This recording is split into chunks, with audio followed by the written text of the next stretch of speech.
जय जय श्री राधे। श्री बाईसा की इस वृंदावन की यात्रा में आप और हम लोग सुंदर दर्शन कर रहे थे। कैसे श्री बाईसा को, मीरा जी को यहाँ ब्रिज में हमारे सब ब्रज के रसिकों का संग मिल रहा है। ब्रिज की वीथियाँ जो हैं उनके लिए खुल चुकी हैं। निकुंज के द्वार सदा खुले रहते हैं। श्री परम पूज्य सखियों के वृंद में, सहचरियों के वृंद में जो सर्वश्रेष्ठ हैं, जिनका सबसे अधिक अधिकार है, ऐसी ललिता सखी कौन है? तो इसका परिचय समझिए। श्री जी ने दर्पण में देखा तो वो जो छवि हुई वही श्री ललिता है।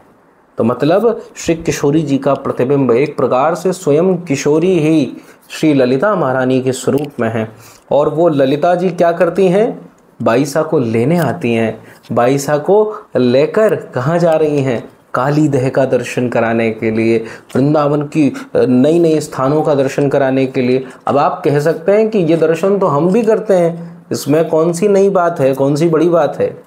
हम श्री कृष्ण का दर्शन करते हैं, हम जाते हैं द्वारिका, हम जन्मभूमि जाते हैं, पर वहाँ श्री कृष्ण का जन्म हो रहा होता है? बताइए, क्या वहाँ पर ये सब लीलाएं हो रही होती हैं? नहीं, हम तो बस वो स्थान देख कर आ जाते हैं। पर श्री मीरा बाईसा को अर्धरात्रि में ललिता जी ले जाती और जिस जिस स्थान पे ले जाती वहाँ पर सुंदर श्याम सुंदर लीला करते हैं। काली दह पे ले गई तो कालिया नाग का मर्दन कर रहे हैं ठाकुर जी। वंशीवट पे ले गई तो वंशी बजा रहे हैं। भांडीर वन पे ले गई तो श्री राधा किशोरी के संग उनका ब्याह हो रहा है। ऐसी अद्भुत लीलाएं जब उसका दर्शन करती हैं मीरा तो गदगद हो जाती हैं। श्याम सुंदर का संदेश आया कि मीरा, अब तुम लीला का दर्शन अब मत करो। हमारी ऐसी इच्छा है कि तुम्हारे अंदर, तुम्हारे हृदय में जो ये भक्ति का भाव आया है, इसका प्रसार जन जन तक होना चाहिए। जब ऐसा आदेश ठाकुर जी से प्राप्त हुआ, उसके बाद भी मीराबाई व्यथित नहीं हुई हैं। अत्यंत प्रसन्न, अत्यंत आनंद में, और श्री ठाकुर जी की बात को स्वीकार कर रही हैं। कारण क्या है? अब चित्त की वृत्ति कैसी हो गई? अब अपना कुछ रहा ही नहीं। एक रयो नंदलाल, जैसो ठाकुर जी करे वैसो बढ़िया, जो प्रभु करें उसमें मैं सुखी हूँ। बस इसी भाव से श्री मीरा बाईसा आ गई। और इधर जब अपने कक्ष में सेवा कुंज के पास के क्षेत्र में पहुँची तो क्या देखती हैं? वहाँ पर उनकी प्राण प्रिय सखी चंपक लता जी विराजमान है। सिख से नक तक, ऊपर से नीचे तक इतना अद्भुत श्रृंगार है। पूरा स्वर्ण जटित आदि सुंदर सुंदर साड़ी पहनी अति सुकोमल श्री चंपक लता जी श्री जी के कुंज की निज सखी श्री मीराबाई से मिलने के लिए आई। जब मीराबाई ने इसका दर्शन करा, ओहो, दोनों का मिलन हुआ। और चंपक लता ही मीराबाई की सेविका दासी बनकर इतने वर्षों तक बाईसा के संग थी। किस रूप में? चंपा के रूप में। तो आज अद्भुत मिलन हुआ। बाईसा के हृदय में कोई संशय तो नहीं था, पर मन में प्रश्न था कि ठाकुर जी मुझे द्वारिका क्यों भेज रहे हैं? तभी श्री चंपक लता जी ने कहा कि आपको द्वारिका इसीलिए भेजा जा रहा है, गिरधर गोपाल के रूप में आपने द्वारिकाधीश को ही भेजा है। यद्यपि श्री कृष्ण के किसी स्वरूप में कोई अंतर नहीं है, सब एक ही हैं, परंतु भाव से स्वामी श्री हरदास जी कुंज बिहारी के पास ही गए, श्री हरिवंश जी राधा वल्लभ लाल के पास ही गए। तो ऐसे श्री बाईसा का हृदय जहाँ पे स्थित था, जहाँ पर सबसे प्रथम उनका संस्कार बना। देखो, ऐसा होता है जब हम भगवान के रूप की कल्पना करते हैं तो भगवान के प्रथम दर्शन उसी रूप में होते हैं। बाईसा ने क्योंकि इतने महलों में रहीं, इतने सब लोगों को देखा, राजा रजवाड़ों को देखा, श्री कृष्ण के जो प्रथम रूप की कल्पना है वो द्वारिकाधीश के रूप में ही करी थी। तो उसी के रूप में इस लीला का विश्राम भी होगा।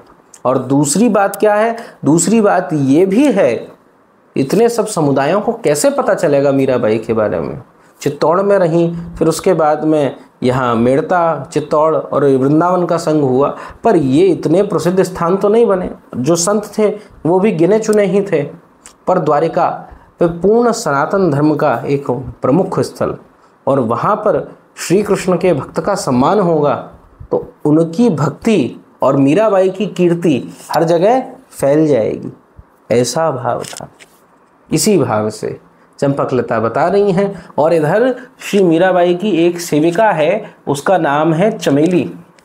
तो चमेली जी ने देखा, चंपा तू यहाँ पे बैठी, इतना सुंदर श्रृंगार कर लिया, अरे किसी सेठ की तूने चाकरी पकड़ ली, कोई बड़ा राजा पकड़ लिया, बाईसा को छोड़ गई, सुनाने लग गई। तब मीराबाई जी ने रोका, अरे तुम इनके रहस्य को नहीं जानती हो, ये कौन है ये नहीं जानती हो। पर चमेली तो माने नहीं। तब चंपकलता जी ने, चंपा जी ने अपना हाथ फेरा और एक हाथ फेरने में ही सारा ज्ञान आ गया, पूरी लीला समक्ष आ गई। जैसे श्रीपाद शंकराचार्य जी ने तोटकाचार्य जी पर एक बार हाथ फेरा, वेद वेदांत का संपूर्ण शास्त्र उनके हृदय में विराजमान हो गया, वैसे ही चंपकलता जी तो श्री जी के यूथ की सखी हैं, श्री जी की निज सखी हैं। तो ऐसी सखी ने जब अपनों हाथ फेरो तो चमेली का हृदय तो गदगद हो गया। एक पल के लिए श्री कृष्णचंद्र की वो झांकी भी दिख गई। अब तो रुदन करती जावे कि मैं आपको समझ ना पाई, इतने वर्ष आप मेरे संग रही, मैंने अपने समान ही समझा, पर आप तो दैवीय जीव हैं, उससे बहुत बड़ा अपराध हो गया। चंपकलता जी इन सब बातों को छुड़वाती हैं, कहती हैं ये सब छोड़ो, आओ बैठो। और भोजन का भाव होता है और प्रश्न बनता है कि आखिर चंपकलता जी का मीराबाई से संयोग कैसे बना, इन दोनों के बीच में ये जो संबंध कैसे बना। क्योंकि चंपकलता जी तो वृंदावन में, और वो भी श्री जी के कुंज में, निकुंज में वास करने वाली, तो वहाँ तक तो किसी की पहुँच है नहीं। भाई भौतिक हम भी आते हैं तो भी चंपकलता जी से नहीं मिल सकते, मिलने वाले मिल भी सकते हैं पर उसके लिए बहुत सिद्धि चाहिए, बहुत नाम की कृपा, किशोरी जी की कृपा चाहिए, तो इनके बिना कैसे होगा भैया। तो इसीलिए ये संबंध कैसे बना, तो इस पे बताया, श्री चमेली जी आदि की बातें चलने लगी। एक बार ये सब झूला झूल रहे थे और झूलन झूल कर सब थक हार कर बैठे हुए, भोजन की पंगत चल रही थी। उसी भोजन की पंगत में एक बड़े ही सुंदर रूपवान कन्या को देखा। और वो कौन थी? वो यही चंपकलता जी थी। चंपकलता जी बैठी और भोजन कर रही, डरी सहमी सी। इतने बड़े राजाओं के मध्य में सब लोग पूछने लगे, तू कौन है, कहाँ से आई है, कौन सी जात है, क्या कुल है, तेरे माँ बाप कहाँ हैं? एक उत्तर नहीं दिया। बस बाईसा को देखा, वो इनको मैं जानती हूँ। तो बाईसा तो जा रही थी, पर उस समय जो दासियाँ थीं उन्होंने सोचा कि चलो ये कह रही है तो इनके पास ले चलते हैं। मंगला आदि जो दासियाँ थीं वो ले गईं। और उसके बाद मीराबाई ने पूछा, आप कौन हैं? बोली मेरा नाम चंपा है। आप कहाँ से आई हो, कौन हो, माता पिता कहाँ हैं? बोले वो नहीं पता मुझे। रोने लग गई, आँख में आंसू भर गए। अच्छा अच्छा रो मत रो मत, अरे थोड़ा तो बताओ कौन हो। खेलते खेलते पूछा तो बताया मैं तो गुजरी हूँ, ग्वालिन हूँ। अच्छा तू ग्वालिन है तो तेरा ग्वाला कहाँ है? तो ऐसे दोनों में हंसी मजाक हो गई और फिर उसी दिन से दोनों की मित्रता बन गई। तो एक सेविका का भाव कम था, मीरा जी की मित्र के रूप में चंपकलता जी वहाँ वास करते थे। 3 से 4 दिन तक आसपास ढूंढवाया भी गया, कोई पता नहीं चला। अंत में निश्चय यही हुआ कि इनको मीरा जी के संग ही रखा जाए।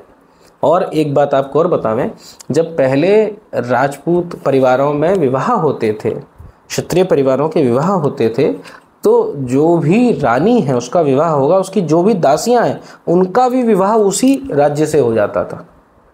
रानी का विवाह, जो राजकुमारी है उसका तो राजकुमार के संग विवाह होगा, पर जो दासियां उनका विवाह भी उन दासों के साथ में कर दिया जाता था, ताकि उनका भी अपना परिवार चलता रहे, खुशी जीवन जी सकें। पर चंपकलता जी ने इसके लिए स्पष्ट मना कर दिया था। तो बड़ा इसमें सब सिफारिश लेनी पड़ी, झाली जी आदि, वीरम देव जी आदि को खूब प्रयोग करना पड़ा, बोलना पड़ा, तब जाके चंपकलता जी का विवाह भी नहीं हुआ। तो ऐसे करते हुए चंपकलता जी मीराबाई सा के संग में संबंध हुआ। और जब वृंदावन में आई वो तब तक उनको पता नहीं था कि ये चंपकलता सखी है मेरे साथ में, पर जब पहली बार निकुंज के दर्शन करे तब चंपकलता जी के वास्तविक स्वरूप को उन्होंने जाना। अब ये कारण क्यों है? तो इसका कारण ये है कि जब मीराबाई जी का पूर्व जन्म हुआ था इससे पहले माधवी के रूप में, तो उनकी बड़ी निकटता थी, उनका बड़ा प्रेम था श्री चंपकलता जी के साथ में। तो ये अद्भुत कथा है। अच्छा देखो, इससे एक चीज़ और समझने वाली है कि इस भौतिक जगत संसार में करा गया प्रेम जो है, भले ही हम भजन में क्यों ना करें, पर उनका साथ बन जाता है, उनका साथ बन ही जाता है। माधवी गई तो चंपकलता भी गई, है ना। तो इसीलिए अपनी आसक्ति को, अपने मन को श्री हरि के चरणों में लगाना बड़ा आवश्यक है। परमार्थिक दृष्टि से भी हम बहुत देखते हैं, और इसमें कोई गलत बात तो नहीं है कि हाँ गुरु भाई गुरु बहन सब संबंध होते हैं, पर हमारे अनुसार कि परमार्थ के ये ज़्यादा लाभदायक चीज़ नहीं है। आप संसार का रिश्ता तोड़कर आ रहे हो, आप अब सब जगह से आसक्ति हटाकर आ रहे हो, और फिर एक विशिष्ट व्यक्ति में आसक्ति कर लेना, ये अच्छा नहीं है, श्रेयस्कर नहीं है। अब क्या ही बतावें, जो भी लीला चलती है। श्री मीराबाई जी अब चंपकलता जी के संग वार्ता विश्राम करती हैं, और चंपकलता जी अंतर्ध्यान हुई, और इधर मंगला नामक एक जो मीरा जी की सखी थी उसका आगमन हुआ। मंगला जो थी वो मेड़ता से वृंदावन नहीं आई थी, मेड़ता में ही रह गई थी। तो जब मंगला आई तो उनको देखकर तो मीरा जी हर्षित हो गई, और उन्होंने चित्तौड़ की सारी बात बताई, क्योंकि वो मेड़ता की सारी बात बताई। मेड़ता का जो राज्य था वो राव मालवा जो थे जोधपुर के, उन्होंने हथियाने का प्रयास करा था, पर वीरम देव जी ने पुनः उसको प्राप्त कर लिया। और फिर वीरम देव जी के बाद 36 वर्ष की आयु में राव जयमल जी वहाँ के राजा बने। जयमल जी बहुत प्रसिद्ध भक्त हैं, और उनका भक्त चरित्र तो खूब गाने योग्य है। उनकी दीक्षा भी बड़ी अद्भुत हुई थी। एक संत से किलौल कर बैठे थे, थोड़ा सा हंसी मजाक कर लिया, वो अंधे बाबा थे, तो उनसे थोड़ा हंसी मजाक करा, वो रुष्ट हो गए, पर तुरंत इन्होंने क्षमा मांगी, और इनके भगवत भाव को कि हाँ ये बच्चे थे मजाक तो करेंगे, पर फिर इनके अंदर जो दैन्य भाव आया उस पर रीझ कर संत ने इनको दीक्षा दे दी। और जयमल जी के विषय में मंगला दासी ने बताया कि भाई साहब आपको मैं क्या बताऊँ, वो जो राव मालवा था, वो जोधपुर का जो राजा था, वो बार बार आक्रमण करता था, और श्री जयमल जी ने 22 बार तो उसको हरा दिया, इतनी बार आक्रमण करा, परंतु एक बार उसने अचानक आक्रमण कर दिया।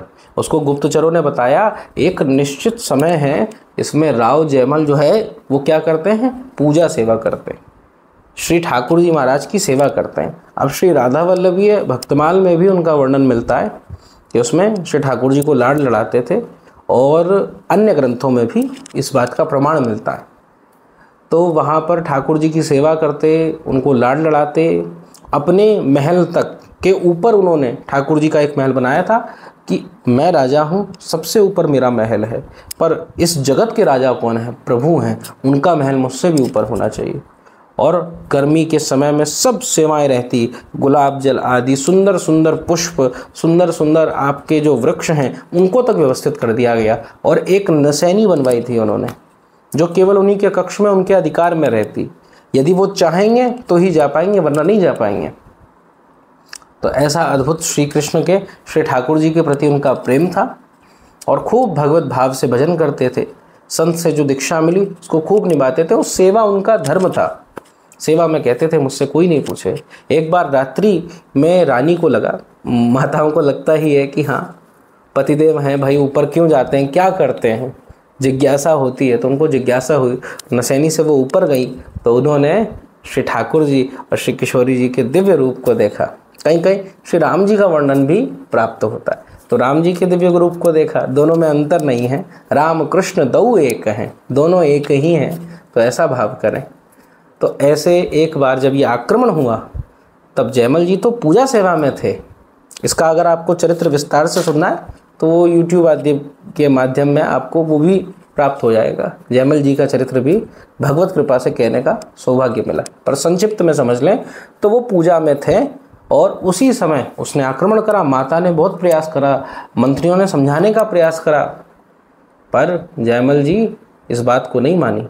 अंत में उन्होंने तो ये शर्त रख रखी थी, कोई अगर पूजा गृह में आएगा और मुझे परेशान करा तो उसका सर कटवा दूंगा। तो किसी की हिम्मत नहीं हुई, राजमाता गई पर फिर भी किसी की बात नहीं मानी, वो अपनी सेवा में ही रहते रहे। राजमाता बड़ी हतप्रद हो गई, सब सैनिक बड़े परेशान हुए, छोड़ दिया, बाहर आ गए।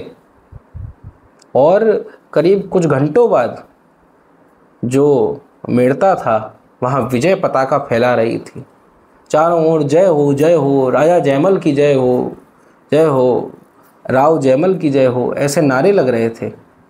राजा जयमल अपने पूजा कक्ष से निकले, मंत्रियों से पूछा कि ये सब जयकारा क्यों लगा रहे हैं, वो कहाँ हैं? वो जो जोधपुर का राजा आया उससे युद्ध करना है। बोले महाराज क्या बात करते हो, युद्ध तो हो गया। आपने क्या पराक्रम, क्या वीरता दिखाई, आज तक ऐसी वीरता हमने नहीं देखी, आज तक ऐसा युद्ध कौशल हमने नहीं देखा। आप अपने घोड़े पे आरूढ़ हुए, हम जैसे बाहर निकले हमें तो लगा आप पूजा सेवा करके ही आएंगे, पर राष्ट्र भक्ति, मातृभक्ति आपकी इतनी तीव्र थी, आप आए, घोड़े पे विराजमान हुए और सेना तो पीछे रह गई, आप अकेले चल पड़े और आपने अकेले ही पूरी सेना को समाप्त कर दिया। वो घोड़ा तो बेचारा अभी भी हाँफ रहा है, हम सब तो हतप्रद रह गए, आपका ये रूप तो हमने देखा ही नहीं था। वो घोड़ा कहाँ है? दौड़ते हुए श्री जयमल जी पूछे और जयमल जी की आंखों में अश्रु। मंत्री पूछ रहे हैं इसका कारण क्या है प्रभु, भगवान मैं समझ नहीं पाया। जयमल जी ने उसको हृदय से लगा लिया, अरे मूर्ख, तुझे आज प्रभु के दर्शन हुए हैं, भगवान ने तुझे दर्शन दिए हैं, तेरे नेत्रों को प्रणाम है। अरे धन्य है ये घोड़ा जिस पर आज मेरे श्री हरि श्री प्रभु विराजमान हुए, उसको सुशोभित कर दिया, पर मैं अभागा रह गया कि मुझको दर्शन ना भये। ऐसी बात। और ऐसे राजा जयमल के पग पग पर श्री ठाकुर जी ने सहायता करी। आगे वर्णन भी करा कि मेड़ता में थोड़ा सा दुष्प्रभाव हो गया, कई राजनीतिक परिस्थितियां ऐसी हो गई, तो जो राजा जयमल हैं वो चित्तौड़ आ गए। चित्तौड़ के जो महाराणा थे वो उदयपुर चले गए, तो चित्तौड़ का सब कार्यभार राजा जयमल, राव जयमल जी वहीं संभाल रहे हैं। ये सब वार्तालाप श्री मीराबाई के संग हुआ और बाईसा निकल पड़ी कहाँ? द्वारिका के लिए। तो द्वारिका की अद्भुत रमणीय जो यात्रा है उसको बाईसा ने शुरू कर दिया। और जब बाईसा वृंदावन से द्वारिका के लिए बढ़ी तो कई ऐसे संत थे जो वृंदावन में अनन्य निष्ठा रखते, पर चित्त इतना जुड़ गया कि उनके संग जाने को बढ़ने लग गए। तब उनको प्रणाम कर करके रोका है। पूरा वृंदावन यूथ का यूथ, कितने लोग चल रहे हैं पता नहीं, असंख्य लोग जा रहे हैं। मीराबाई सबको प्रणाम करके रोक रही है, कुछ लोग उनको छोड़ने के लिए, कुछ उनके संग जाने के लिए, सबको रोक रही हैं। अंत में सबको अपनी सौगंध दी कि आप सब यहीं रुक जाएं और मुझे जाने दें। अपने जो दास दासी थे, अपना जो परिकर था बाईसा, उसको लेकर द्वारिका में श्री गोमती जी के पास, श्री सागर देव के पास में, भगवान श्री रणछोड़ राय की भूमि के पास पहुंची। श्री मीराबाई कहती हैं कि मारो मन हर लीनो रणछोड़, मोर मुकुट सिर छत्र विराजे, कुंडलरी छबियोर, चरण पखारे रत्नाकर री, धारा गोमती जोर, मारो मन हर लीनो रणछोड़। जैसे दर्शन करे उनकी कीर्ति तो और फैल ही गई। उनके मुख से जब ऐसा दिव्य पद सुना कि मेरा मन श्री रणछोड़ राय ने हर लिया है। कैसे हैं? मोर मुकुट सिर छत्र विराजे, कुंडलरी छवि और, चरण पखारे रत्ना कररी, धारा गोमती जोर, मारो मन हर लीनो रणछोड़, और ध्वजा पताका तट तट राजे, झालर री झकझोर, भगत जान जानारा काज सवार्या, मारा प्रभु रणछोड़। हे प्रभु, आप तो भक्तवत्सल हैं। आपकी जो पताका है, 52 गज का जो सुंदर पताका का स्वरूप है, वो सब भक्तों की रक्षा करने के लिए आज भी विराजमान है। मीरा रे प्रभु गिरधर नागर, कर गयो नंद किशोर। और अंतिम भाव में कह दिया, ये रणछोड़ कोई और नहीं है, ये मेरे आनंद कंद श्री कृष्ण भगवान ही हैं, श्री नंदराय ही हैं, श्री ब्रिज आदिपति श्री कृष्ण ही हैं। इस भाव से ये कहकर बाईसा ने कहा कि द्वारिका नाथ और श्री कृष्ण जो व्रज में बिहारी जी हैं, इनमें कोई अंतर नहीं है, ये एकत्व ही है। तो ऐसे सुंदर बाईसा बैठती, कभी गोमती की धारा के पास में बैठकर सूर्य को अस्ताचल होती देखती, तो जैसे वृंदावन की लीला बाईसा के लिए स्फुरित हो जाती, ऐसे ही द्वारिका की दिव्य लीला, वहाँ सात्यकी, कृतवर्मा आदि सभी उद्धव सखाओं के दर्शन, वहाँ की जो महिषियाँ हैं, वहाँ की रानियाँ हैं, उन सब के उनको दर्शन प्राप्त होते। तो आगे दिव्य द्वारिका की लीला का श्रवण हम लोग इसी प्रसंग में करेंगे। तो आप सबके जीवन में श्री बाईसा, श्री ठाकुर जी खूब मंगल करे, खूब आनंद हो। जय जय श्री राधे, श्री राधा वल्लभ लाल की जय।